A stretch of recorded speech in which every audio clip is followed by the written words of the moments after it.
Hello, world, and welcome to my podcast, The Bull, the China Shop, and I. This is a show for everybody who is ready to rock the boat and instigate. Some will call it a rant.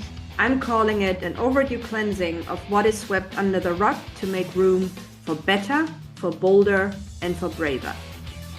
My name is Isabella Izzy Tsatsek, and yes, I'm an instigator, but on the side of the angels. Yep, I did steal that line from my second favorite TV show, The West Wing. It is all about the uncomfortable topics and challenges out there in the business world that we all know about, but don't want to talk about, or do we? What we're going to do on this show is to take uncomfortable truths apart and discuss direction we could take going forward to approach these truths for action and impact. So let's open Pandora's box and turn what comes out of it into goodness. My want for this podcast: raise voices, trigger change, and start actions and a movement. So let's get started. I'm grateful that you're here with us. Are you a greater fool? While watching the Newsroom for the 21st time, two words caught my ears. Granted, I'm not really watching the show anymore, but rather enjoy it as background noise. And that is why when Olivia Munn explains the meaning of a greater fool to Jeff Daniels, I stopped in my tracks and literally had the idea for this podcast. So, what is a greater fool? According to Aaron Sorkin, the genius behind The West Wing and the Newsroom, it is the following. The greater fool is actually an economic term. It is a patsy. For the rest of us, to profit, we need a greater fool. Someone who will buy long and sell short. Most people spend their life trying not to be the greater fool. We toss him the hot potato, we dive for his seat when the music stops. The greater fool is someone with a perfect blend of self-delusion and ego to think that he can do and succeed where others have failed. This whole country was made by greater fools. So when I think about leadership and strategy, about vision and mission and outcomes, are successful companies led by greater fools? Do these companies attract, recruit, and retain greater fools? Would you, as a leader, call yourself a greater fool? Or let me ask you this: how often have you felt like the literal greater fool without even understanding your true impact and everything you set in motion?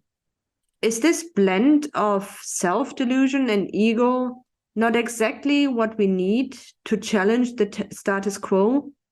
The same old to make room for creativity, diversity, inclusion, innovation, and excellence, and to reach the next level and be ready for whatever change is coming our way? Okay, yes, there is and could be a downside if this combination is used for evil. Sure, we've probably, have some names, at the ready when we think about greater fools who set out to change the world, probably with good intentions, but really didn't use it for good. But surely those people would never call themselves greater fools, but rather greater goons. Who knows? What does it look like for you to be that greater fool in your company, for example, your business and your team? I believe it takes guts, chutzpah, being grounded as well as skilled. As for experience, I'm not sure it is essential for being a greater fool. Actually, I believe it is counterproductive, as too much experience, especially the jaded and tainted one, might get in the way of that needed dosage of self-delusion. It definitely requires thick skin for the hits that will come your way, for being doubted and dismissed, perhaps even ridiculed. And let's face it, who likes to be called a fool, yet alone a greater one? And now, just now, imagine what it will feel like once you succeeded where others have failed, when you have left your mark, pioneered new grounds, and created your legacy.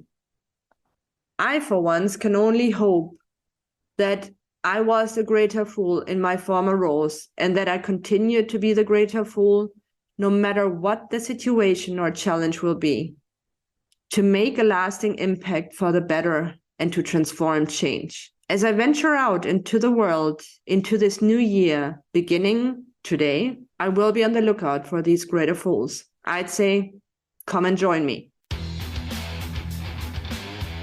Thank you for listening to The Bull, The China Shop and I, with yours truly, Isabella Izitsatse. If you like our show and want to know more about the podcast and me, myself and I, please check out www.thebulllthechinashopandI, all one word.com, and leave us a review on the platform of your choice. Oh, and if you have any uncomfortable truths ready to be exposed, let us know. We want to hear from you. Always remember this Izzyism. Your uncomfortable truths are the foundation of permanent revolution.